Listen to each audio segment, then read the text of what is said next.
저는 합신 22회고 부천 평안교회를 섬기고 있는 송환욱이라고 합니다. 제가 구약 신학 교수님 포비아가 있어요. 히브리어를 하도 어렵게 공부해서 구약 신학 교수님들은 굉장히 무서운데, 오늘 우리 두 번째 강의 맡으신 교수님은 아주 온유하시고 젠틀해 보이셔서 제가 우리 김진수 교수님한테 배웠으면 참 좋았겠다 이런 생각을 했습니다.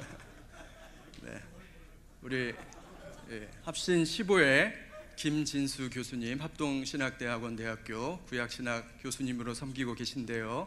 이제 두 번째 강의 해주실 때 아주 좋은 시간, 또 뜻깊은 시간 될 수 있기를 바랍니다. 우리 교수님 나오실 때 박수로 크게 환영해 주시기 바랍니다. 반갑습니다, 여러분들. 제가 맡은 주제는 이제 구약과 여성 안수 이 주제입니다.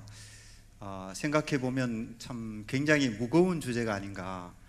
그리고 또 무거운 주제인 만큼 또 굉장히 엄중한 문제이다. 그런 생각을 하게 됩니다.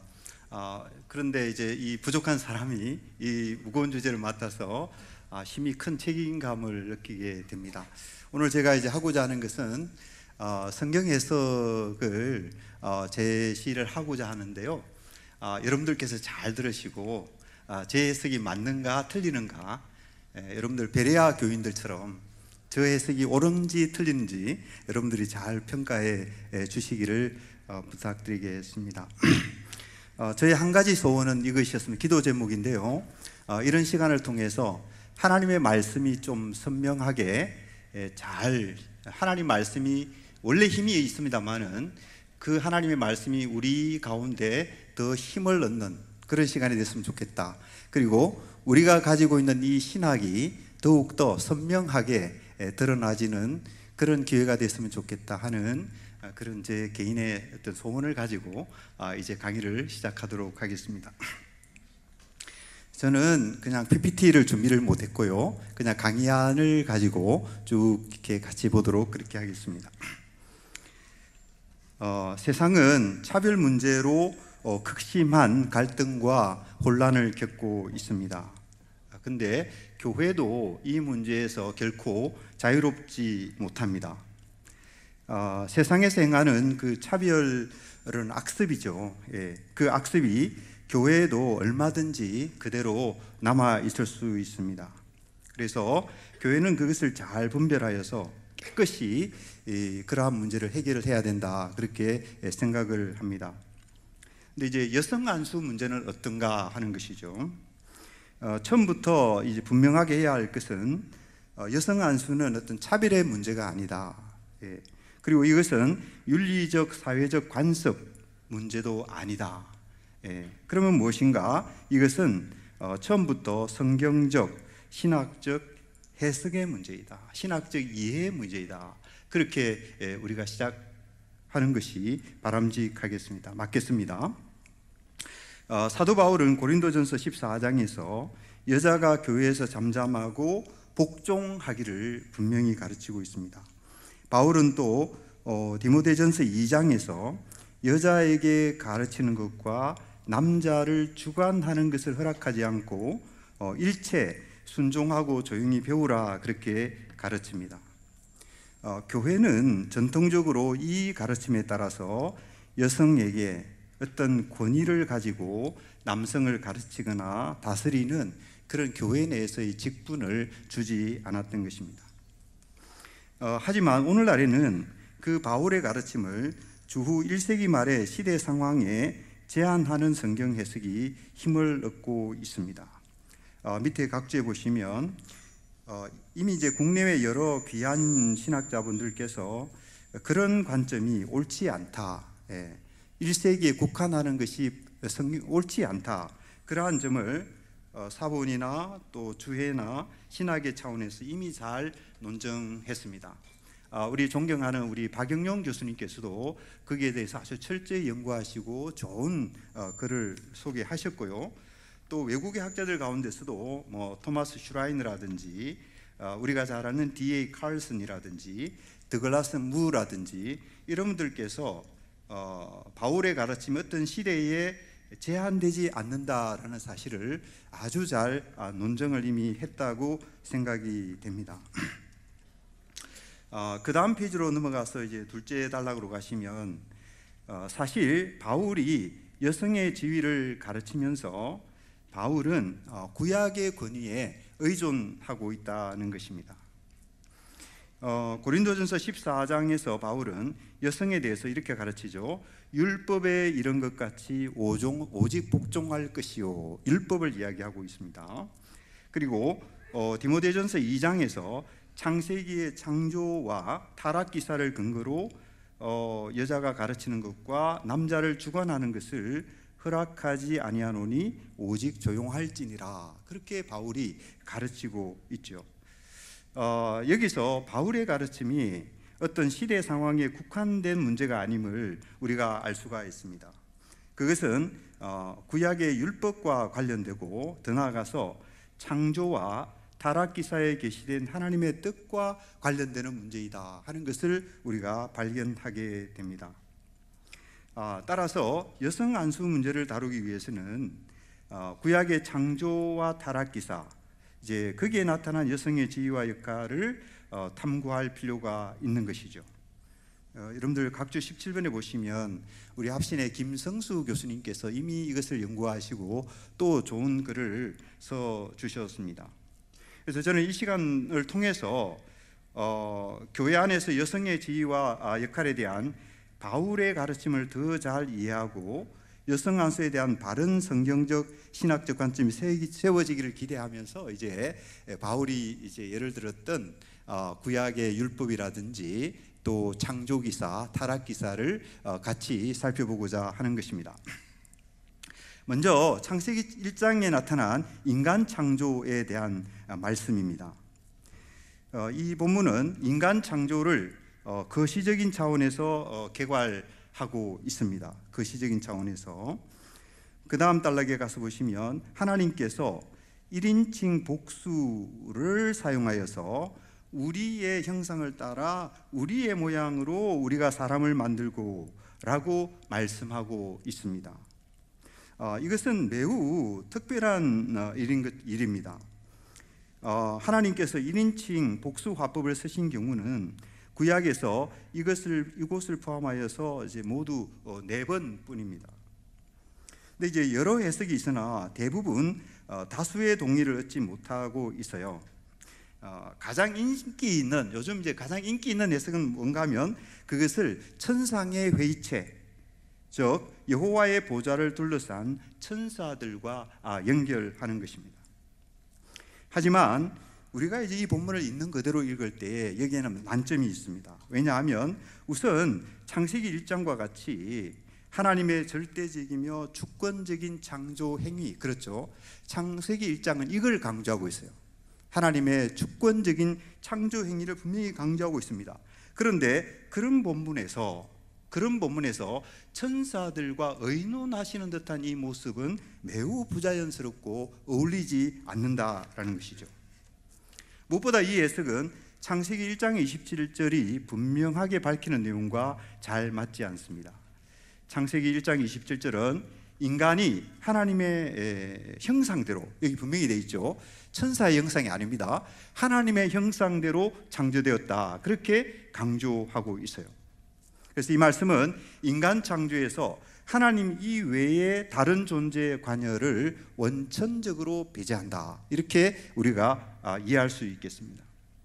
그래서 이제 다른 해석의 옵션은 뭐냐면요, 우리를 신적 복수성, 디바인 플루럴리티, 이것으로 이해하는 것입니다. 이 해석의 장점은 문맥의 지지를 받을 수 있을 뿐만 아니라 구약에서 신약으로 이어지는 계시의 흐름과도 잘 조화를 이룬다라는 점입니다. 우선 창세기 1장은 하나님 엘로힘 이외에 하나님의 영 루아흐 엘로힘을 언급하고 있습니다. 더 나아가서 잠언은 의인화된 지혜가 하나님의 창조사에게서 하나님과 함께 창조자가 되었다고 말씀하고 있습니다. 자, 바로 이런 이유 때문에 구약학자 클라인스라는 분은요, 창세기 1장의 그 우리를 신성의 이원성, duality in Godhead, 라는 측면에서 이제 이야기를 제안하고 있고요. 또 이와 유사하게 게르하르트 하젤이라는 분은 충만의 복수, plural of fullness 라는 표현을 사용하여서 이 우리를 설명하고 있습니다. 근데 이제 클라인스는 창세기 1장에 국한해 가지고 1장에 국한한 겁니다. 그렇게 해서 이제 신성의 이원성이라는 표현을 사용했는데요. 오해가 있을 수 있죠. 그래서 그 오해를 피하기 위해서는 이제 충만의 복수가 더 좋은 설명이다. 그렇게 생각이 되어집니다. 그 아래 이제 인용문이 나오는데요. 제가 읽어보겠습니다. 이 복수, 플루럴, 복수는 신적 존재 안에 인격의 구별, 신 안의 복수성, 의도와 계획의 일치성이 있음을 가정한다. 다른 말로 하면 인격의 복수성과 관련한 신적 존재 내의 구별이 여기서 핵심 개념으로 제시되고 있다. 그래서 Let us란 문구는 충만의 복수를 통해서 신적 존재 내의 인격들 사이에 내적 숙의를 표현한다. 인트라 디바인 딜리버레이션, 그것을 표현하고 있다. 하젤이 이렇게 설명을 하고 있습니다. 근데 이제 신학자들 가운데 매튜스라든지 해밀턴이라든지 하우스 등 이런 구약 주석가들이 이 해석을 그대로 따르고 있습니다. 자, 여기서 특별히 창세기 1장의 그 우리를 내러티브 차원, 그렇죠? 내러티브 차원에서 분석한 존 세일해머의 설명에 주목할 필요가 있습니다. 그는 어떻게 설명하는가 하면요, 우리의 형상을 따라 우리의 모양대로가 뭔가 하면 주제의 전개를 위해 특별히 사용된 표현으로서 뒤따라 나올 내용, 곧 인간이 남자와 여자로 창조될 것을 예고하는 표현이다. 그렇게 설명하고 있어요. 무슨 얘기인가 하면 이렇습니다. 즉 한 분 하나님이 인격의 복수성을 가지신 것처럼 단수 사람이 남자와 여자의 복수로 창조되었다는 사실을 본문은 말하고 있다. 셀레미가 이렇게 설명을 하고 있습니다. 참 아주 통찰력 있는 설명이 아닌가 그렇게 생각합니다. 자, 이 해석은 제가 보기에 남자와 여자의 관계를 이해하는 출발점을 제공한다고 생각합니다. 한 분 하나님께 있는 인격의 복수성은 신적 존재 안의 구별과 질서를 암시하고 있습니다. 이것은 점차 분명해지다가 마침내 성자가 성부의 뜻에 순종하여서 세상에 오셨을 때에 가장 밝게, 가장 분명하게 계시된다는 것이죠.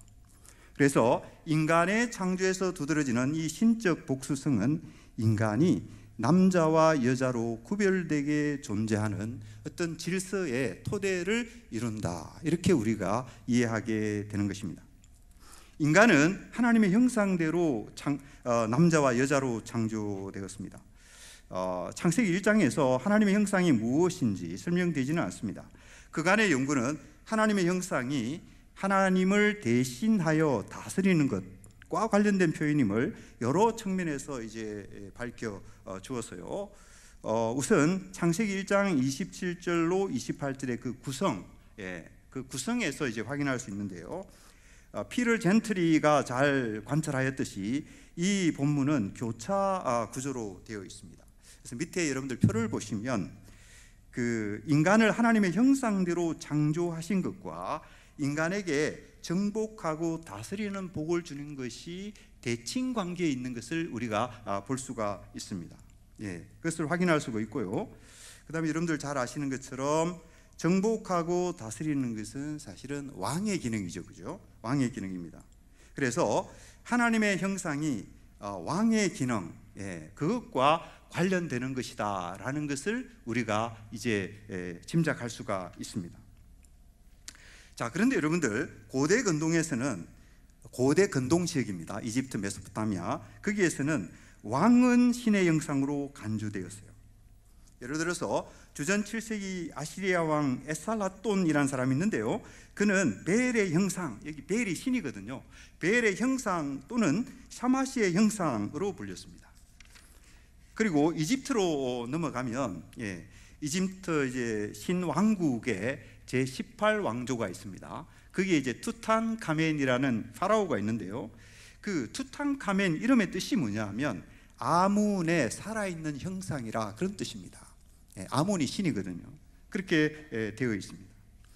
자, 이 배경에 비춰보면 창세기가 가르치는 인간상이 얼마나 놀라운 것인지를 알 수가 있습니다. 고대 근동에서는 왕이 신의 형상이었죠. 하지만 창세기는 인간이 하나님의 형상이라고 가르치고 있습니다. 인간은 하나님을 대리하여서 피조 세계를 다스리는 청지기 왕, servant king이다. 왜 그렇습니까? 하나님을 대리하여 하나님의 뜻에 순종하여 다스리니까 주권자가 아니죠. 그래서 servant king 이렇게 표현하는 것이 옳을 것입니다. 근데 더 놀라운 사실이 있어요. 그것은 뭐냐면 남자와 여자가 함께 하나님의 형상으로서 만물을 다스리는 권세를 받았다라는 사실입니다. 여러분들 잘 아시는 것처럼 고대 사회에서는 여성은 남성에 비해 낮은 존재로 여겨졌습니다. 그렇죠? 하지만 창세기의 창조 기사는 놀랍게도 이것이 얼마나 오래전에 기록됐습니까? 적어도 지금으로부터 3,500년 전으로 거슬러 올라가는 그런 책 아닙니까? 그런데 그 창세기의 창조 기사는 그런 관점의 여지를 조금도 주지 않고 있습니다. 남성과 여성은 모두 하나님의 형상이며 땅을 정복하고 다스리는 권세를 가집니다. 그래서 남성과 여성은 차별이었고요, 존재론적으로 동일하다는 것입니다. 어떻게 그 오랜 시간 전에 고대 사회에서 이런 관점이 가능했을까? 정말 놀랍지 않을 수가 없는 것입니다. 여러분들, 이런 것에서 성경은 인간의 글이 아니구나, 성경은 하나님께서 계시로 주신 말씀이구나 하는 것을 다시금 우리가 체감하게 됩니다. 오늘날 여자와 남자가 동등하다 이러면 자연스럽겠죠. 그러나 수천 년 전에 처음에 성경이 기록될 때 이 관점을 가지고 있다라고 하는 것은 이것은 사람에게서 나올 수 있는 생각이 아니라는 것을 다시금 우리가 확인하게 되는 것입니다. 자, 그런데요, 주목해야 할 점이 있는데요. 저자는 인간을 총칭하는 말로서 어떤 말을 쓰고 있습니까? 거기에 아담이라는 표현을 쓰고 있어요. 이걸 우리가 좀 생각해 봐야 되는데, 이 단어는 사실은 최초의 남성을 부르는 이름이기도 합니다. 다시 말해서 고유명사이기도 하다라는 거예요. 저자가 남성의 이름을 인간을 총칭하는 말로 사용된 이유가 무엇일까요? 이게 이제 우리가 그냥 넘어갈 수도 있지만 생각해 볼 수가 있다는 것입니다. 그래서 구약학자 오트룬드라는 분은요, 이렇게 설명합니다. 그것은 남자의 대표성, 남자의 헤드십을 암시하고 있다, 이렇게 설명을 합니다. 근데 사실 신약으로 가면요, 신약에서 바울 사도는 여자의 머리는 남자라, 그렇게 이제 분명하게 가르치고 있는 것입니다. 여기까지 이제 창세기 1장을 살펴보았습니다. 잘 이해가 되었기를 바라고요. 그 다음에 이제 그 다음 페이지로 넘어가서 창세기 2장 18절 돕는 배필의 창조, 그 부분을 한번 살펴보도록 하겠습니다. 44페이지입니다. 창세기 2장은 1장의 거시적 관점으로 기술된 인간 창조를 여기에서는 아주 미시적 관점으로 조명을 합니다. 우주 전체를 보여주던 카메라 초점이 인간에게 집중되는 것과 같습니다. 자, 이 미시적인 확대를 통해서 어떻게 됩니까? 창조의 세부 사항이 새로운 각도로 재조명되게 됩니다. 남자와 여자의 창조가 시간적 전후 순서, 기원적 인과관계, 기능적 역할 관계에 따라서 선명하게 시야에 들어옵니다. 하나님은 시간적으로 먼저 아담을 창조하시죠. 주석가들 가운데는요, 이 시간적 우선성에서 큰 의미를 두지 않는 시도들이 있습니다. 여러 차원에서 그걸 강조와 주장을 하는데요. 여러분들 32번 각주를 한번 보시면 그 스틴스마라는 학자는 창세기 2장에서 남자의 창조와 여자의 창조가 어떻게 나타나느냐, 환영 구조로 되어 있다라는 것이죠. 그래서 사실 이 본문은 남자와 여자의 동등성을 강조하는 본문이다, 이렇게 이분은 주장을 하고 있습니다. 근데 여러분들 밑에 제가 도표로 해놨는데요, 그 도표를 잘 보시면 사실은 여기에는 남자와 여자의 동등성에 대한 강조보다도 어디에 초점이 있는가 하면 사실은 아담의 직무에 초점이 있습니다. 아담의 사명, 그렇죠? 그 교차 구조에서 사실은 아담의 사명이 가장 핵심적인 위치에 들어있다라는 것이죠. 그죠? 그걸 우리가 이제 잘 볼 필요가 있습니다. 다시 본문으로 올라가서, 그래서 이제 시간의 우선성, 여기에 이제 큰 의미를 두지 않는 시도들이 있지만 사실 그것은 성경 계시의 의도에 반하는 일이다, 그렇게 생각이 됩니다. 성경은 시간의 이제 전후 관계가 사실은 굉장히 중요하거든요. 구약에도 보면 그게 그냥 기록되는 것이 아니고 다 의미를 담고 기록되는 경우가 상당히 많습니다. 근데 남자와 여자의 창조에 있어서도 당연히 그러한 것이죠. 그래서 거기에 보시면 바울은 여자가 남자를 가르치는 것과 주관하는 것을 금지하는 근거로서 남자가 먼저 지음을 받은 것을 분명히 언급하고 있습니다. 디모데전서 2장 13절에서 바울이 시간의 우선성에 큰 의미를 부여하는 것을 볼 수가 있는 것입니다. 자, 그런데 여러분들 그 다음 잘 보십시오. 창조의 순서에서 두드러지는 이 시간의 우선성, 이것은 구약에서 중요시되는 장자 개념과 연결된다고 생각이 됩니다.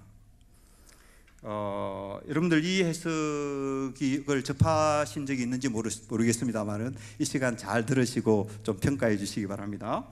밑에 각주에 보시면 덴버 신학교 명예교수인 크레이그 블룸버그라는 분이 그런 입장을 분명히 표현하고 있고요.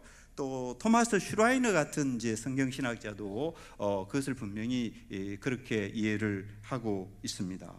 장자 개념과 연결되는데 이게 뭐냐 하면요, 자, 이를 이해하기 위해서는 먼저 아들 개념과 형상의 관계를 살펴보아야 합니다. 형상은 인간이 하나님과의 관계에서 아들임을 나타냅니다. 왜 형상인가? 하나님의 아들이다라는 것이죠.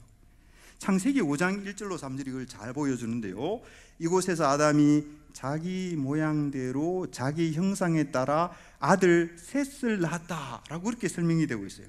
이는 모양과 형상이 아버지 아들 관계에 있어서 본질적 요소다라는 것을 보여주는 것입니다. 따라서 하나님의 형상으로 창조된 인간이 하나님과의 관계에서 아들 지위를 갖는다 하는 것을 우리가 쉽게 알 수가 있는 것입니다.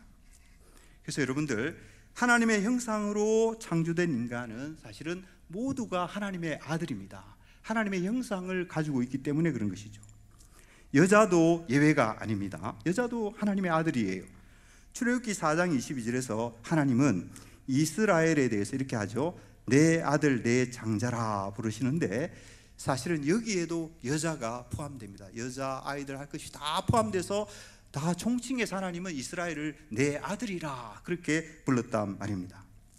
자, 이것을 고려할 때에 아담은 장자라고 할 수 있습니다. 아담이 가장 먼저 창조되었기 때문입니다. 따라서 남자는 기원적으로 여자와의 관계에서 장자 위치에 있다, 이렇게 말할 수가 있습니다. 우리가 성경 해석 차원에서 그렇다라는 것이죠. 여성분들이 너무 이렇게 속상해하지 않으시기를 바라겠습니다. 성경 해석을 해보게 될 때 남자는 기본적으로 여자 관계에 있어서 장자 위치에 있다, 이렇게 이제 보게 된다라는 것입니다. 여러분들 구약을 가만히 읽어보면 구약에서 장자는요 특별히 하나님께 속한 것으로 간주됩니다. 출애굽기 13장 2절에서 하나님은 이스라엘 자손 중에서 사람이나 짐승을 막론하고 태에서 처음 난 모든 것은 다 거룩히 구별하여 내게 돌리라. 이는 내 것이니라. 태에서 처음 난 것은 내 것이라, 이렇게 말하고 있어요. 또 출애굽기 13장에서 하나님은 태에서 처음 난, 여기는 아들이라고 구체적으로 표현하고 있어요. 태에서 처음 난 아들이 여호와의 것이라고 밝히고 있어요. 자, 바로 이 말씀에 따라서 이스라엘은 장자를 여호와께 바칩니다. 그렇게 하셨어요, 하나님께서. 이스라엘은 장자를 여호와께 바치되 어떻게 했느냐? 레위인 남자를 대신 바치는 방식으로 그렇게 했던 것입니다. 그래서 이렇게 보면 아담이 장자라는 말은 그가 레위인처럼 특별히 하나님께 속하여서 하나님을 섬기는 위치에 있다. 레위인 장자처럼, 레위인이 이스라엘의 장자를 대신하여 하나님을 섬겼던 것처럼 아담은 그와 같이 특별히 하나님께 속하여서 하나님을 섬기는 위치에 있었다. 그렇게 이해할 수 있는 것입니다. 그리고 역으로 레위인이 이스라엘의 장자를 대신하여 하나님을 섬긴 것은 최초의 남자이자 장자인 아담의 역할을 이어받는 것으로 그렇게 우리가 이해할 수가 있는 것입니다. 그래서 레위인은 아담의 장자 지위를 계승하여서 이스라엘이 하나님을 섬기는 백성임을 드러내고 또 그것의 실현을 위해서 봉사하게 된다라는 것입니다. 자, 여러분들 여기까지 하시고 이제 여자가 창조되는 과정을 한번 살펴보겠습니다. 창세기 2장 18절은 여자가 창조되는 배경을 이렇게 설명합니다. 여호와 하나님이 이르시되 사람이, 근데 본문에는 사람이 아니고 하아담입니다. 하아담. 이 하아담은요, 창세기 1, 2, 3장에서 계속 아담을 가리키는 말입니다. 사실은요, 그걸 이해를 해야 됩니다. 그래서 그걸 이해하면 사실은 여호와 하나님이 이르시되 사람이 혼자 사는 것이 아니고 아담이 혼자 사는 것이, 이렇게 번역하는 것이 더 본문에 충실한 번역이라고 생각합니다. 그래서 여호와 하나님이 이르시되 사람이 혼자 사는 것이 좋지 않으니 내가 그를 위하여 돕는 배필을 지으리라 하시니, 이렇게 됩니다. 그래서 여기서 이제 하아담은 아담을 가리키고요, 창세기 1, 3장에서 이 표현은 모두 21번 사용되는데 한 번을 제외하고는 모두가 다 아담을 가리키는 말입니다. 하나님은 아담이 혼자 사는 것이 좋지 않아서 아담을 위해서 여자를 지으셨다라는 것이죠. 아담이 혼자 사는 것이 왜 좋지 않은지 그 이유는 설명이 되지 않습니다. 분명한 것은 하나님께서 아담을 위해서입니다. 여자를 지었다라고 밝히고 있어요. 그래서 이런 점을 고려할 때 여러분들 본문입니다. 이 성경 본문에 그렇다는 얘기예요. 본문에는 호예성 또는 상호성의 관심을 찾기 어렵고 있다 하더라도 부차적이다라는 것입니다. 히브리어 구문 구조에서 그걸 알 수 있는데요, 이 문장은 이렇게 해석할 수 있습니다. 내가 그를 위해 그에 상응하는 돕는 자를 만들 것이다, 이렇게 됐잖아요. 근데 우리 번역의 한계가 바로 여기에 있습니다. 우리 번역 성경에는 그에 상응하는 이라는 말이 앞에 나오잖아요. 앞에 나옵니다. 그런데 실은 그렇지 않아요. 번역하는 자는 상응하는 이 말은 뒤에 따라 나오는 말입니다. 돕는 자 뒤에 나온다는 말이에요. 그래서 이 동사 만들다의 직접 목적어는 돕는 자입니다. 그리고 그에 상응하는 이 말은 돕는 자를 부연 설명하는 형용적 수식어에 해당한다라는 것이죠. 그래서 문장의 지배 구조가 있죠. 문장의 지배 구조에서 수식어 그에게 상응하는은요, 목적어 돕는 자에게 종속됩니다. 문법적으로 그렇습니다. 그래서 이것을 볼 때 여기서 동등성이나 호예성은 관심이 없다 그런 얘기는 아닙니다. 관심이 있는데 관심의 우선순위에서 부차적인 문제임을 우리가 알 수가 있는 것입니다. 그래서 본문에서 전면에 강조되는 것은 뭐냐 하면 사실은 돕는 자인 것입니다. 여자는 남자를 위한 돕는 자로 창조되었다는 것이 본문의 주된 강도점이다라는 것이죠. 그래서 이제 바울은 여자가 남자를 위해 지음을 받았다라는 그 사실에 근거해서 남자가 여자의 머리이다 그렇게 이야기하고 있고요, 또 여자는 남자의 영광이다, 여자는 남자의 영광이다 이야기 어려운데 바울이 그렇게 설명을 하고 있어요.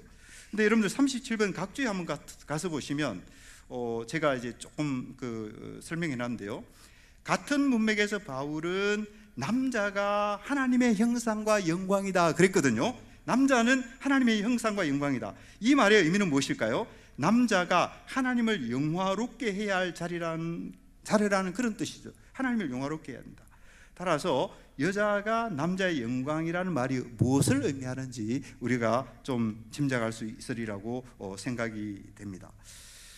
예, 다시 본문으로 올라가서, 자, 물론 여자는 남자에 상응하는 존재라는 점에서 남자와 완전히 동등합니다. 상응하는으로 번역한 전치사 크 네고도가 그런 의미를 분명히 담고 있어요. 여자는 누구인가? 여자는 남자 앞에서 남자를 마주보는 상대인 것입니다. 그게 그 히브리어 문구가 전달하는 뜻이에요. 그런데 하지만 이것은 어디까지나 돕는 자로서 여자의 정체성과 관련해서 주어진 설명입니다. 동등성 내지 상응성이 돕는 자의 지위를 바꾸는 것은 아니다라는 것이에요. 그것은 무엇인가? 그것은 돕는 자에게 필요한 자질로 언급이 됩니다. 여러분들 어디에서 그걸 알 수가 있나요? 동물도 사실은 캔디데이트에 속하죠. 돕는 자의 캔디데이트에 속합니다. 근데 나중에 안 되죠. 왜 그렇습니까? 남자에 상응하지 않기 때문에 안 되었던 것이죠. 자, 그래서 여기서 우리가 조금 더 사고를 해보면, 자, 이 돕는 자라고 했는데요, 에체르라는 말인데 이것이 협력과 조력 중에 무엇을 의미할까 우리가 생각해 볼 필요가 있습니다. 제가 볼 때에는 이 본문은 분명히 후자를 지지합니다. 조력을 지지합니다. 왜냐하면 여자의 역할이 뭡니까? 남자를 위하는 것으로 설명되고 있기 때문입니다. 조력에는 뭐가 전제가 되는 것이죠? 조력에는 주도자를 따르는 순종과 복종이 전제되어 있습니다. 조력자가 자기 마음대로 하는 것은 아니죠. 조력자는 주도자를 따르는 것이 전제가 된다라는 것이에요. 자, 많은 주석가는 하나님이 에체르이시다, 하나님이 헬퍼이시다, 하나님이 돕는 자이시다 라는 사실을 내세워서 여자의 역할에서 이 복종이나 순종의 의미를 제거하려고 많이들 노력하고 있습니다. 많은 주석들이 그렇게 하고 있습니다. 하지만 이런 해석은 제임스 바가 일찍이 지정한 부당한 전체성 옮기기의 일종입니다. illegitimate totality transfer. 이거는 이제 주해에서 흔히 나타날 수 있는 오류 중에 하나인데요. 뭐냐면 한 단어가 가진 의미의 전체를 특정한 케이스에 집어넣는 오류를 가리키는 것입니다. 여러분들, 하나님이 돕는 자에 쓴 것은 분명히 맞죠. 하나님은 사망에서 건지시는 돕는 자이시고 특히 적과의 싸움에서 돕는 자이십니다. 하지만 여자는 이런 의미의 돕는 자가 아닙니다. 무엇보다도 하나님은 모든 일을 주관하시는 가운데 도우시는 분이시죠. 예를 들어서 하나님은 정복전쟁을 주관하시는 가운데 태양과 달을 멈추시고 우박을 보내심으로써 이스라엘을 도우셨습니다. 여러분들, 자, 이런 점을 도외시하고 말이죠, 돕는 자라는 그 단어 하나만 딱 떼와가지고 그것을 가지고 하나님과 여자를 비교하는 것은 그것은 지나친 해석이고 무리한 해석이다라는 것이에요. 물론 하나님이 도우시는 분이라는 사실은 돕는 자의 지위와 역할이 결코 천한 것이 아님을 알려줍니다. 그것은 주도자 못지않게 고귀한 것이죠. 주도자나 돕는 자나 하나님이 세워주신 위치에서 하나님이 맡기신 역할을 한다라는 점에서 고귀하는 것입니다. 그러니까 주도자도 하나님을 섬기는 것이고 돕는 자도 사실은 하나님을 섬기는 것이다, 그런 것이죠. 그런데 그렇다 할지라도 돕는 자가 주도자에게 복종하는 위치에 있다라는 사실은 변함이 없다라는 것입니다. 그게 인용문 뛰어넘어서요, 자, 그렇다면 여자는 어떤 측면에서 남자의 돕는 자가 되어야 하는가 하는 것입니다. 창세기 2장 18절은요, 그 남자가 혼자 있는 것이 좋지 않기 때문에 여자가 창조되었다. 여러분들 이 말씀을 어떻게 이해하십니까? 이 말씀은 자주 심리적, 정서적 외로움을 가리키는 것으로 오해되곤 합니다. 하지만 창세기 1, 2장의 문맥에서 이 단어는 아담의 직무와 관련해서 이해되어야 합니다. 창세기 1, 2장은 아담의 역할과 직무를 강조하고 있어요. 아까 창세기 2장의 그 구조, 그죠? 교차 구조 우리가 본 바가 있지 않습니까? 예. 먼저 창세기 1장에 소개된 아담의 직무는 땅을 정복하고 하늘과 땅과 바다의 동물과 생물을 다스리는 것입니다. 그래서 이 직무는 아담이 하나님의 형상으로서 수행해야 될 소위 청지기 왕, servant king의 직무라고 했던 것이죠. 근데 아담의 또 다른 직무가 있습니다. 그 어디에 나타나는가 하면 창세기 2장에 나타나요. 자, 여기서 아담의 직무는 어떻게 되는가 하면 두 가지로 묘사되고 있습니다.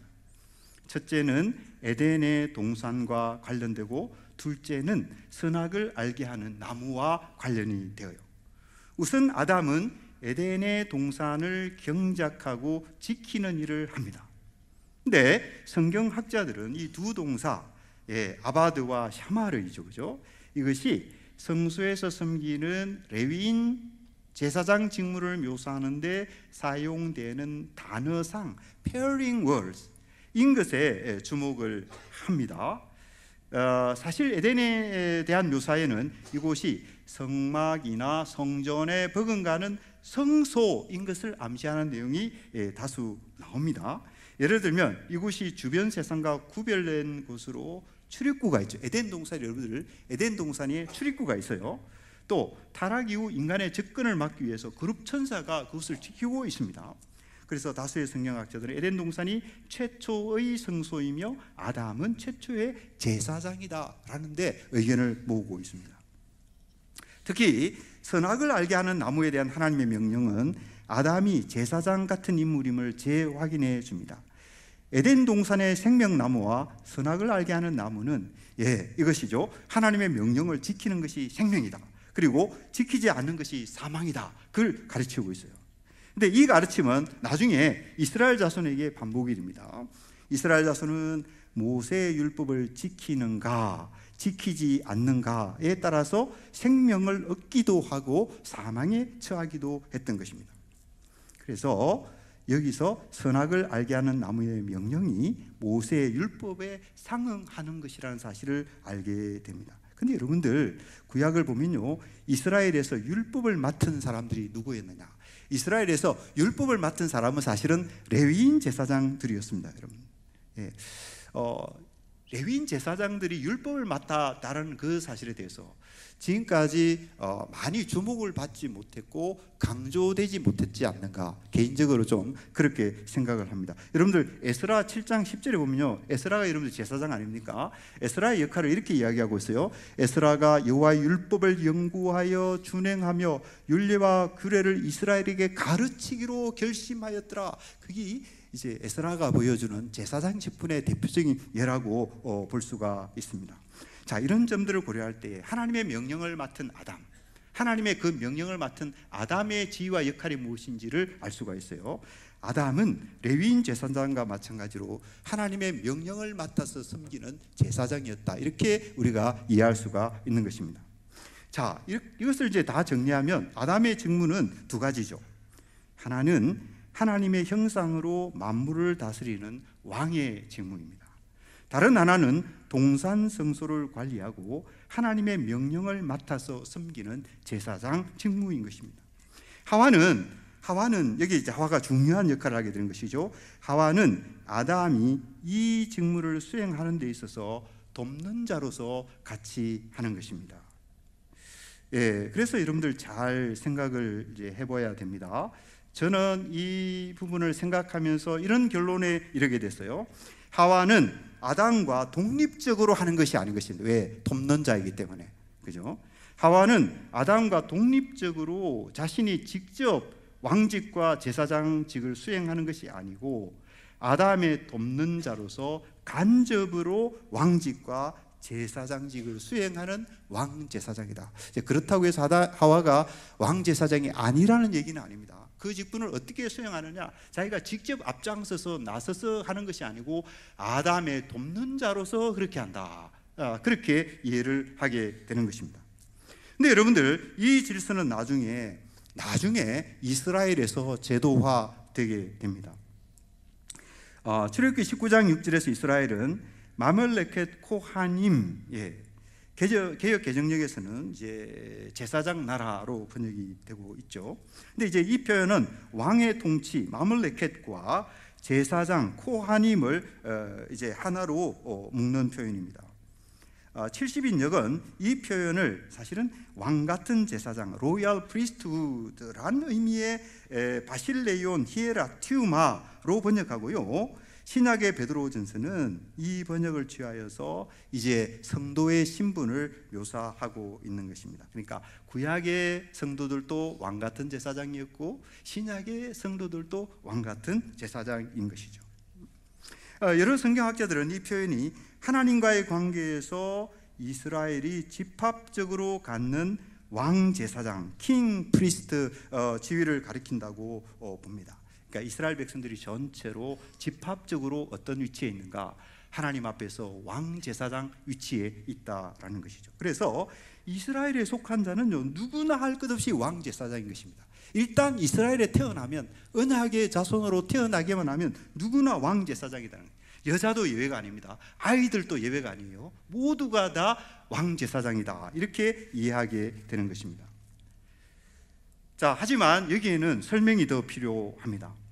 구약 이스라엘에는 분명히 왕 직분과 제사장 직분이 따로 있었어요. 전체가 왕 제사장이었음에도 불구하고 직분으로서는 따로 존재했다라는 것입니다. 이스라엘 자손이 집합적으로 왕 제사장이었으나 그들 모두가 정치 제2차원에서 직접 왕 직분과 제사장 직분을 수행한 것은 아니었던 것입니다. 다윗 왕가와 레위 사람이 이제 각각 왕과 제사장 직분을 수행한 것이죠.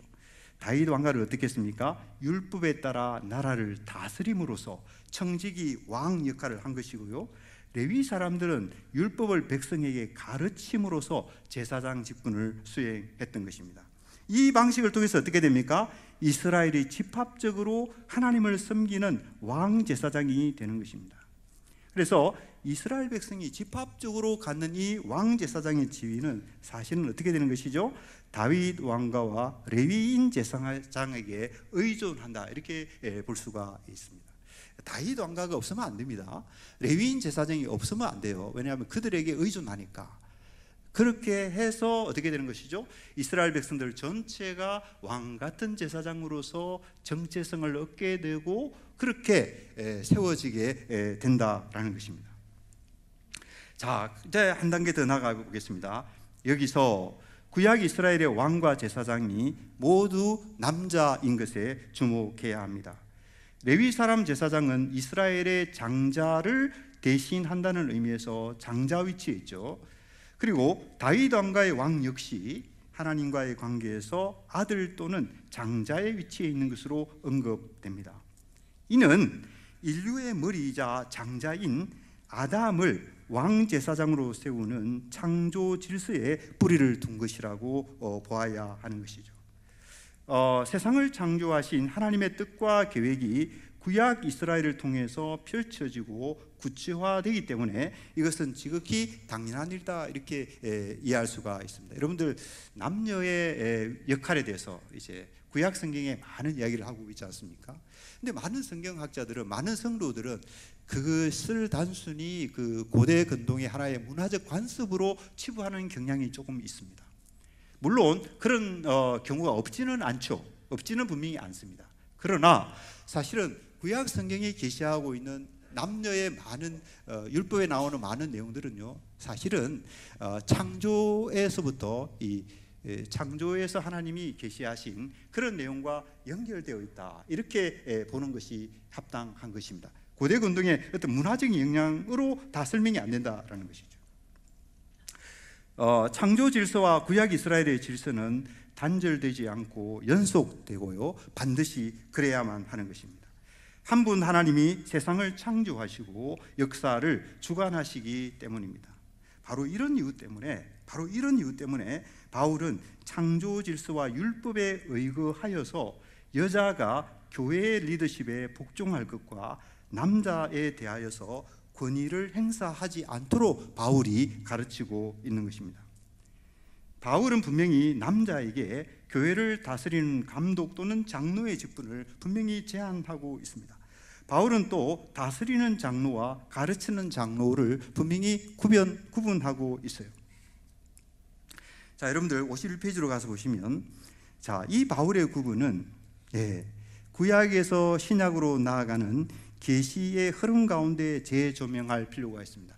갑작스럽게 나타난 바울의 개인적인 구분이나 바울의 개인적인 어떤 생각이 아니고요, 이것은 구약에서 신약으로 나아가는 계시의 흐름 속에 이해해야 될 그런 가르침이다라는 것이죠.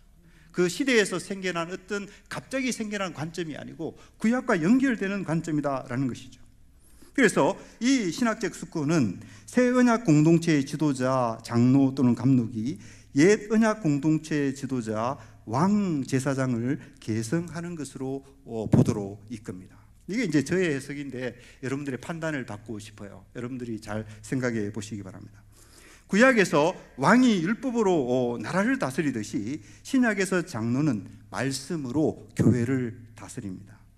또 구약에서 제사장이 백성에게 율법을 가르치듯이 신약에서 장로는 성도에게 말씀을 가르치는 것이죠. 그래서 장로의 다스림과 가르침을 통해서 교회는 말씀에 따라 하나님을 섬기는 왕 제사장으로 세워지게 됩니다. 킹 프리스트로 세워지게 된다라는 것이죠. 모든 성도들이 왕 제사장입니다. 그러나 어떻게 됩니까? 교회 장로님들의 역할을 통해서 가르치는 장로와 또 다스리는 장로의 그들의 역할을 통해서 온 성도가 어떻게 된다는 것이죠? 하나님을 섬기는 왕 제사장으로서 세워지게 되어 있다라는 것입니다. 물론 교회의 참된 왕과 제사장은 예수 그리스도이십니다. 하지만 예수 그리스도께서는 자신의 대리자를 세워서 교회를 다스리고 가르치게 하십니다. 장로는 예수 그리스도의 대리자로 교회에 세워진 지도자인 것입니다. 구약에서 신약으로 나아가는 이 계시의 흐름 가운데 그것을 우리가 성경 신학적으로 숙고를 해보게 될 때 저는 이런 결론을 가지게 되었습니다. 그 밑에 부분을 보시면 장로는 성도에게 말씀을 가르칠 뿐만 아니라 몸소 말씀을 실천함으로써 몸을 산제물로 드리는 제사장적 삶의 본보기가 되어야 합니다. 사실 희생제사는 제사장 직무의 한 부분이죠.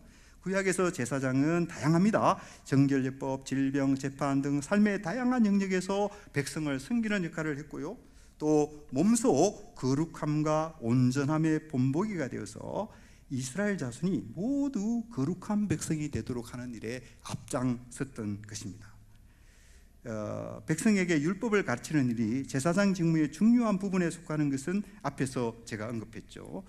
신약의 장로 직분도 마찬가지입니다. 장로는 성도에게 말씀을 가르쳐야 하며 직접 거룩한 삶의 본보기가 되어서 교회가 거룩한 공동체로 세워지도록 해야 하는 것입니다. 바울이 자신을 복음의 제사장이라 부른 것 역시 제사장 직무와 장로 직무 사이에 어떤 연속성을 암시한다라고 그렇게 이해하게 됩니다. 자, 지금까지 살핀 내용은 크게 이제 넷으로 요약이 되는데요. 첫째, 남자는 하나님의 형상으로서 만물을 다스리며 하나님의 명령에 따라 섬기는 왕 제사장입니다. 여자는 하나님의 형상으로서 아담의 돕는 자가 되어서 간접으로 왕의 직분과 제사장 직분을 수행하는 왕 제사장인 것이죠.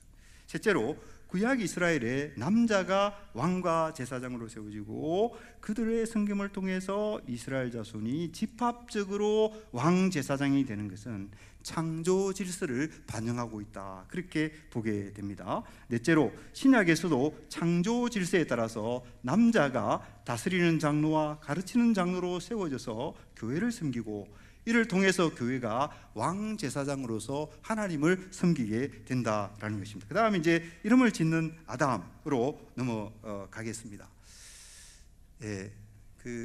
제게 허락된 시간이 4시 반을 지나서 4시 40분까지죠.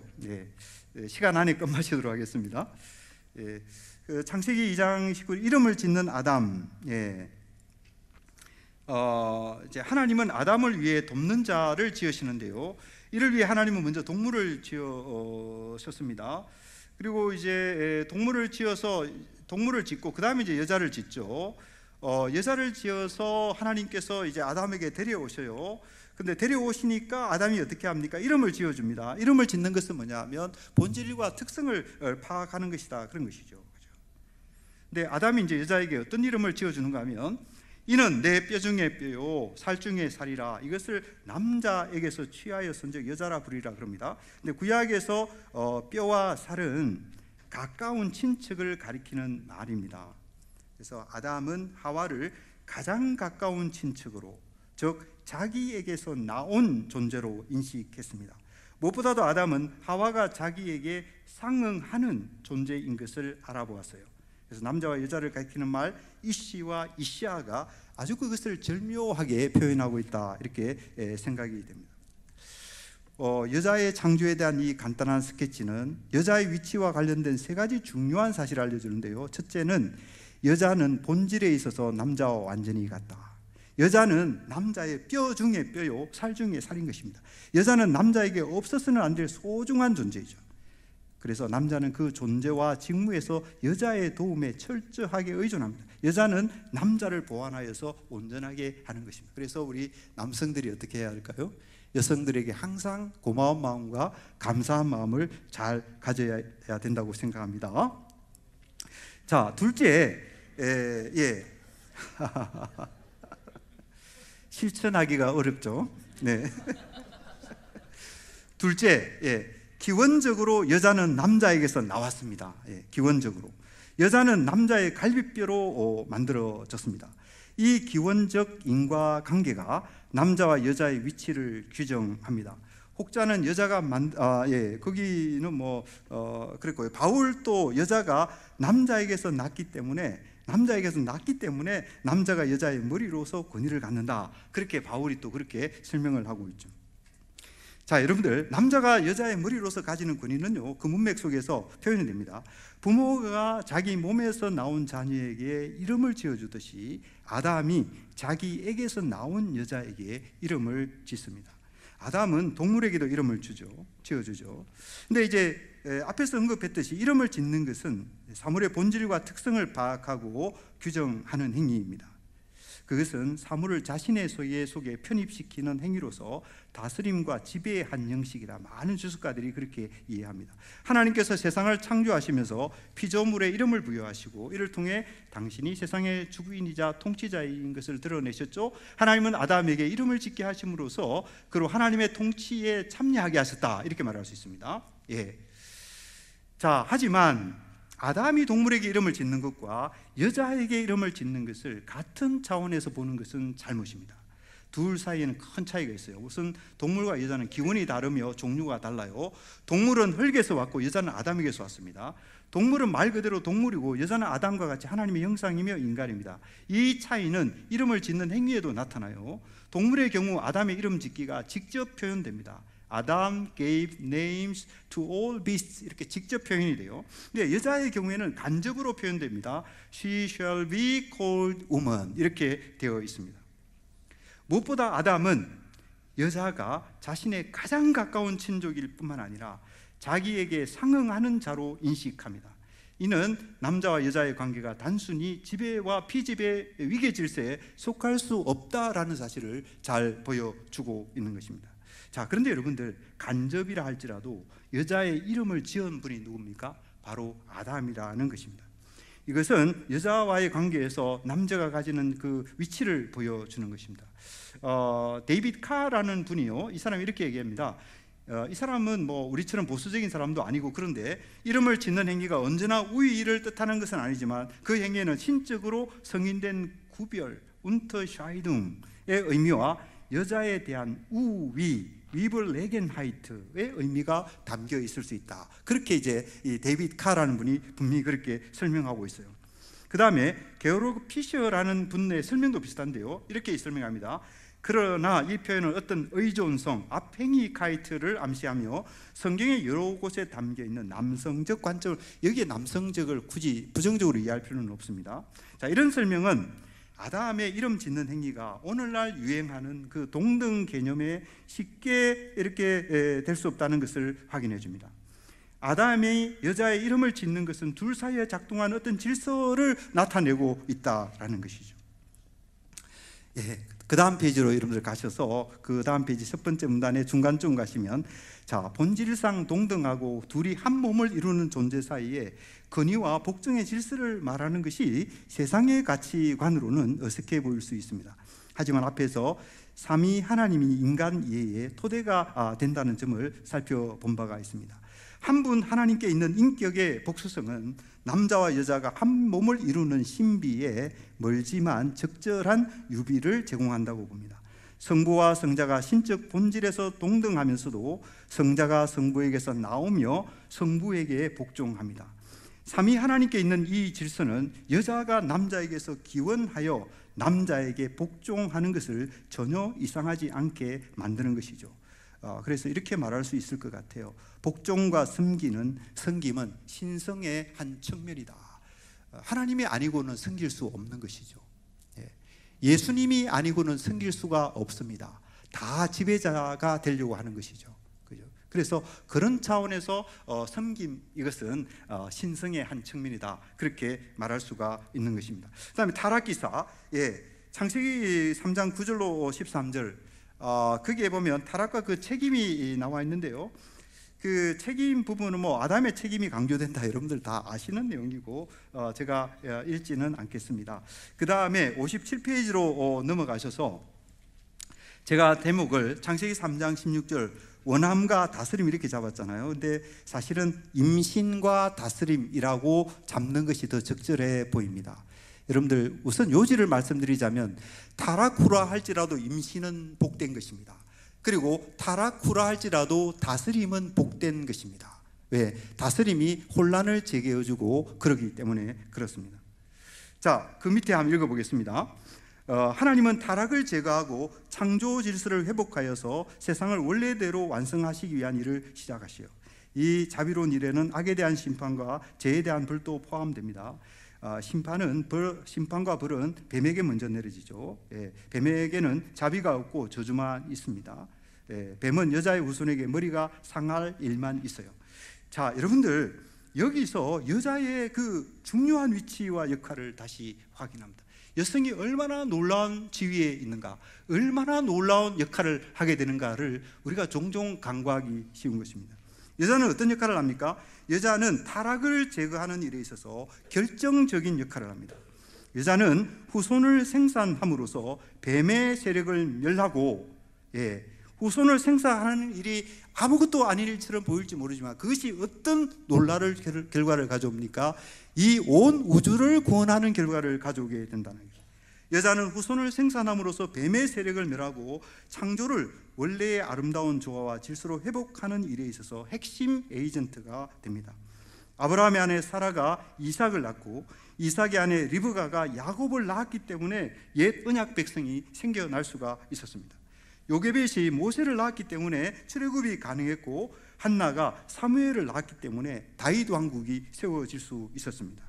이 구원 역사의 연장선 속에서 마리아가 예수를 낳음으로써 언약이 성취되고 하나님 나라가 세워지는 것입니다.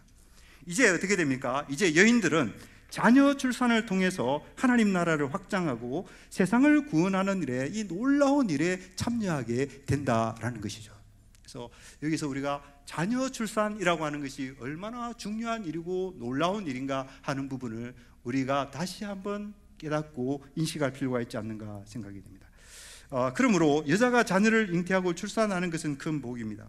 그것은 하나님이 창조 시에 인간에게 주신 생육과 번성의 복의 성취이고요. 그러나 타락 이후 임신과 출산에는 고통과 수고가 따릅니다. 타락은 임신과 출산같이 복된 일조차 수고와 고통과 눈물로 얼룩지게 합니다. 출산 문제로 고통받는 여인들의 이야기가 그것을 증언하고 있죠. 자, 복과 불행이 교차하는 타락 후의 삶은 여자의 원함과 남자의 다스림으로 특징 지어지는 것이기도 합니다. 너는 남편을 원할 것이나 그가 너를 다스릴 것이다. 그럼 주석들을 찾아보면 다 해석이 다릅니다. 제가 찾아본 범위 내에서는 7가지 서로 다른 해석이 이제 있더라고요. 자, 그 중에서 저는 7번째, 여자의 원함에 굴복하지 않고 남자가 다스려야 하는 그 창조 질서를 재확인하는 것으로 보는 해석인데요. 이거는 이제 주석가 매튜스가 그렇게 봅니다. 이것은 창세기 3장의 문맥에 가장 적합하다고 봅니다. 인전 문맥인 창세기 3장 17절은 하나님께서 아담이 하나님의 말씀 대신에, 여기 중요합니다. 하나님의 말씀 대신에, 그죠? 하나님의 말씀 대신에 여자의 말을 들은 것을 책망하고 있습니다. 이렇게 되어 있죠. 네가 네 아내의 말을 듣고 내가 내게 먹지 말라 한 나무의 열매를 먹었은즉, 이렇게 되어 있습니다. 이 말씀은 아담이 선악과를 먹도록 여자가 말로서 어떤 영향력을 행사했음을 암시합니다. 여자는 아담을 움직여서 하나님의 명령을 저버리고 자기 말을 따르게 했던 거예요. 그것은 조종하고 지배하는 행위인 것입니다. 여자는 돕는 자의 위치를 떠나서 주도자 자리를 찬탈했다. 저는 그렇게 이해가 됩니다. 아담은 하나님을 섬기는 제사장 왕의 위치에서, 그죠? 하나님을 섬기는 제사장 왕 위치에서 어떻게 되죠? 여자의 원함에 복종하는 처지로 전락했다라는 것입니다. 그러나 하나님은 어떻게 하시죠? 아담에게 다스림의 책임을 다시 천명하시는 것입니다. 이 다스림은 물론 마음대로 권력을 휘두르는 독재가 아닙니다. 그것은 하나님의 말씀에 순종하여 섬기는 청지기 왕, servant king의 다스림인 것이죠. 자, 이 해석은 창세기 4장에 의해서 뒷받침되는데요. 자, 거기 보면 여러분들 창세기 4장 7절 하나님이 가인에게 하신 말씀, 3장 16절 하나님께서 하와에게 주신 말씀인데요. 두 문장을 비교해 보면 여러분들 아실 거예요. 거의 같습니다. 두 문장이. 두 문장은 핵심 의의와 구문 구조에서 정확히 일치합니다. 4장 7절의 의미는 이렇죠. 악의 원함, 악의 원함이 가인을 지배하려고 하지만 가인은 어떻게 합니까? 그 악을 다스려야 합니다. 형제에게 해를 가하는 악의 원함이 가인을 지배하듯이 선악과를 먹으려 하는 그 여자의 원함이 어떻게 했어요? 아담을 지배했던 것입니다. 악의 원함과 여자의 원함에서 공통분모는 무엇입니까? 그것은 다름이 아니라 하나님의 명령을 어기는 것이었다. 이것은 가인이나 아담이 어떻게 해야 되죠? 이런 일은 가인이나 아담이 다 같이 적극 막아야 하는 일이다라는 것이죠. 가인과 아담이 해야 될 일이 무엇입니까? 무엇보다도 하나님의 명령을 앞세우고 그것을 받들어야 한다라는 것이죠. 이것을 위해서 그들은 다스림의 책임입니다. 책임. 다스림의 책임을 다해야 한다라는 것이죠. 여자의 출산과 마찬가지로 남자의 다스림은 타락에 수반되는 벌과 저주가 결코 아닌 것입니다. 그것은 창조의 목적을 성취하는 복의 통로인 것입니다. 여자의 출산을 통해서 세상이 생명의 복을 얻듯이 남자의 다스림을 통해서 어떻게 됩니까? 세상이 안식의 복을 얻게 됩니다. 잘 다스리면 평화가 임합니다. 잘 다스림을 안식이 임한다라는 것이죠. 남자에게 그런 다스림의 책임이 있다라는 것이죠. 물론 타락 이후 남자의 다스림은 이기심과 폭력을 수반하여 수고와 고통과 눈물의 원인이 될 수가 있습니다. 여자의 잉태와 출산이 복의 통로이면서도 수고와 고통을 수반하듯이 말이죠. 하지만 하나님의 명령에 복종하는 섬김의 다스림, 하나님의 뜻을 따라서 하는 그 다스림, 그것은 오히려 질서와 안식을 가져옵니다. 다윗 왕국과 솔로몬 왕국이 그것을 대표적으로 예시하고 있습니다. 창세기 3장 20절은 아담의 다스리는 지와 세상에 생명을 가져오는 여자의 역할을 아주 섬세하게 알려주고 있습니다. 시간이 한 7분 정도밖에 남지 않았는데요. 여성 선지자, 여성 사사 다 하면 제가 시간을 아무래도 넘기게 될 것 같고요. 여러분들에게 이제 선지자는 특별한 직분이다, 그것만 말씀드리겠습니다. 하나님이 특별한 때에 특별한 목적으로 세워져서 어떻게 합니까? 자신의 해석을 전하는 게 아닙니다. 자신의 해석과 자신의 견해를 전하는 것이 아니고 하나님의 말씀을 그대로 전하는 자입니다. 그래서 선지자는 하나님의 입이라고 그런 표현도 있습니다. 그리고 여러분들 61페이지의 끝에 가서 보시면 이렇게 돼 있어요. 선지자는 주어진 텍스트를 해석하여서 그 의미를 전하고 가르치는 설교자가 아니었습니다. 리차드 게핀이 잘 지적한 것처럼 텍스트 없이 말한 사람이 선지자였다라는 것이죠. 그래서 옛 언약 공동체에서 주어진 텍스트를 잘 연구하고 살피고 읽어서 해석하고 가르치는 역할은 오히려 레위인 제사장에게 주어진 역할이었다. 그렇게 그래서 선지자는 어떤 뭐 기술을 익히는 것도 아니고 어디서 배워서 하는 것도 아닙니다. 말씀이 임하면 선지자가 되는 거예요. 아이에게도 말씀이 임하면 그 아이는 선지자인 것입니다. 그렇죠? 심지어 이방인 술사 발람 같은 사람에게도 하나님의 말씀이 임하면, 물론 거짓 선지자이긴 하지만, 그러나 베드로 사도는 분명히 그를 선지자라는 칭호로서 부르고 있거든요. 그러니까 여기에서의 관건은 뭐냐면 하나님의 말씀인 것입니다. 그들은 계시의 통로라는 점에서 다른 어떤 직분과도 비교할 수 없는 직분이다. 이 점을 우리가 이해할 필요가 있다라는 것이죠. 그 다음에 여성사사 63페이지. 자, 드보라 사사가 이제 자주 언급되는데 아주 특이한 인물입니다. 여러분들 63페이지 그 두 번째 패러그래프를 가서 보겠습니다. 자, 사사기는 여자가 사사인 것을 매우 특별한 일로 소개해요. 여러분들 번역 성경에는 그게 잘 안 나타나는데 사실 원문을 들여다보면 그게 너무 특이하게 보입니다. 사실은요, 이렇게 돼 있어요. 드보라, 여자, 여선지자, 랍비도세 아내 그녀가. 여러분들 여기까지가 좋습니다. 여러분들 왜 이랬을까요? 저자가 분명히 의도적으로 이렇게 하고 있는 거예요. 예. 자, 여기에는 드보라가 여자인 것을 나타내는 말이 연이어 4번이나 나옵니다.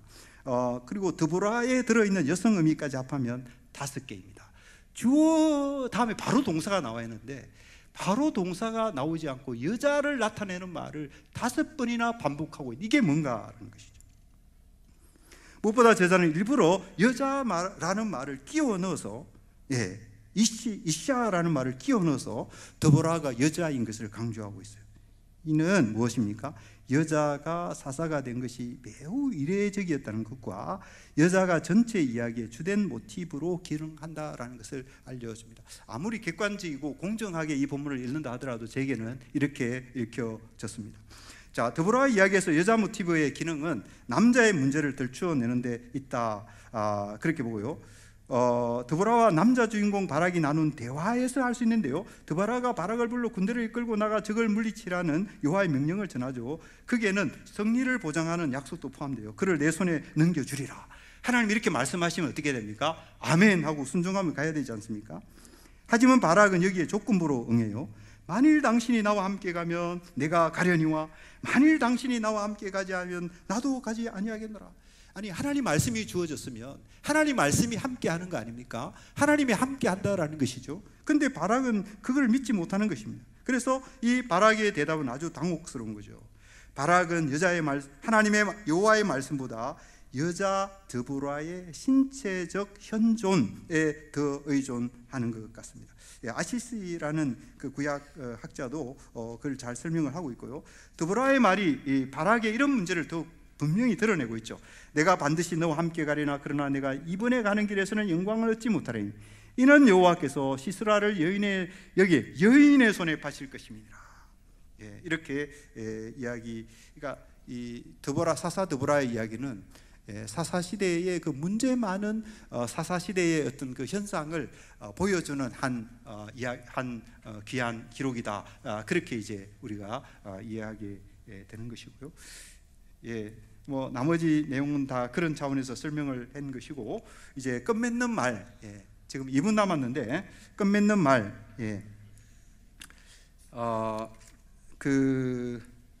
뭐 지금까지 이제 제가 바울의 말씀, 하나님의 말씀이죠.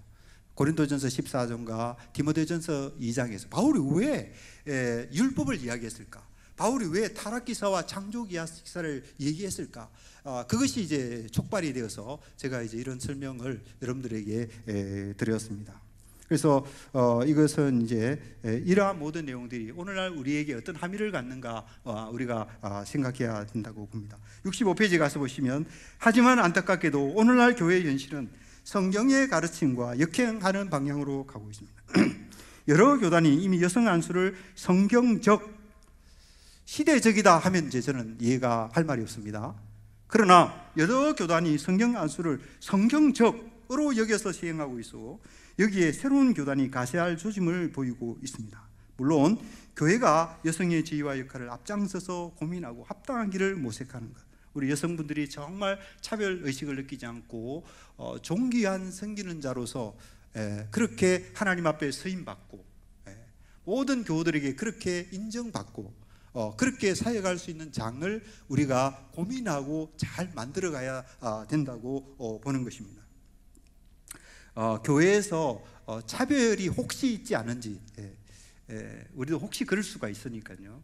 그래서 그런 차별을 우리가 있지 않은지를 우리가 살펴보고 여성분들이 하나님 말씀 안에서 교회에서 섬길 수 있는 그런 어떤 길을 우리 교단이나 또 여러 차원에서 우리가 고민하고 함께 연구해야 되지 않을까 싶습니다. 다만 교회 안에서 여성의 지위와 역할을 판단하고 정하는 유일한 기준이 뭡니까? 성경 말씀이다라는 것이죠. 왜 그렇습니까? 교회는 하나님을 왕으로 모신 종말론적 공동체입니다. 교회는 누구를 섬깁니까? 교회가 섬겨야 할 분은 오직 하나님 한 분입니다. 나의 욕망을 섬기는 것이 아니고, 나의 계획을 섬기는 것이 아니고, 나의 소원을 섬기는 것이 아니죠. 교회가 섬기는 것은 오직 유일하신 하나님 한 분이십니다. 그래서 교회가 현실의 필요라는 명분을 앞세운다면 그것은 이미 교회의 자리를 이탈한 것이라고 봅니다. 그것은 세상을 쫓아가는 것이고 하나님을 따르는 것이 아니다라는 것이죠. 교회는 창조 질서 속에 남자와 여자의 지위와 역할을 세우신 그 하나님의 뜻을 순종함으로 받아야 한다고 생각합니다. 여성 안수가 하나님을 섬기려는 선한 의도에서 나온 방안일 수는 충분히 있다고 생각해요. 하나님을 사랑하고 복음을 사랑하고 일생을 하나님께 헌신해야 되겠다라는 그런 아름다운 헌신의 모습일 수는, 하지만 하나님의 뜻을 저버리고 하나님을 섬길 수는 없는 일인 것입니다. 여성 안수는 하나님이 세우신 창조 질서를 저의 해석에 의하면 하나님의 창조 질서와 맞지 않는다고 봅니다. 따라서 그것은 교회뿐만 아니라 세상을 더욱 세속화시키는 결과를 가져올까 심히 염려되는 것입니다. 여성 안수를 지지하는 성경 해석이 세속적인 이념에 경도된 성경 해석과 유사성을 보이는 것은 그런 문제의 심각성을 잘 보여준다 하겠습니다.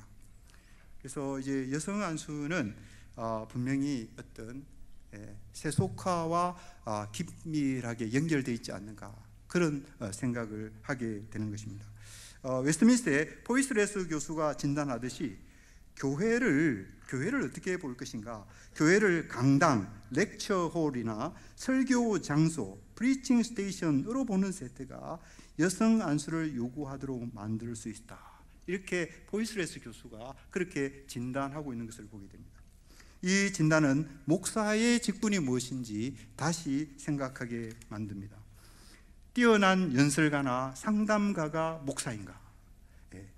목사는 하나님의 말씀에 따라 왕 같은 제사장인 하나님의 백성을 섬기는 왕 제사장이다, 프리스트 킹이다. 바울이 여성에게 교회에서 다스리고 가르치는 지위를 금한 것은 이 원리에 따른 것이라고 저의 해석은 그런 결론에 이르렀습니다. 그것은 창조 질서와 그것을 이어받는 언약 공동체의 질서에 기반합니다. 그것은 이 세대가 다 지나가고 새 창조가 이루어지기까지 지켜야 할 하나님의 뜻이다. 여기까지 제 강의입니다. 감사합니다.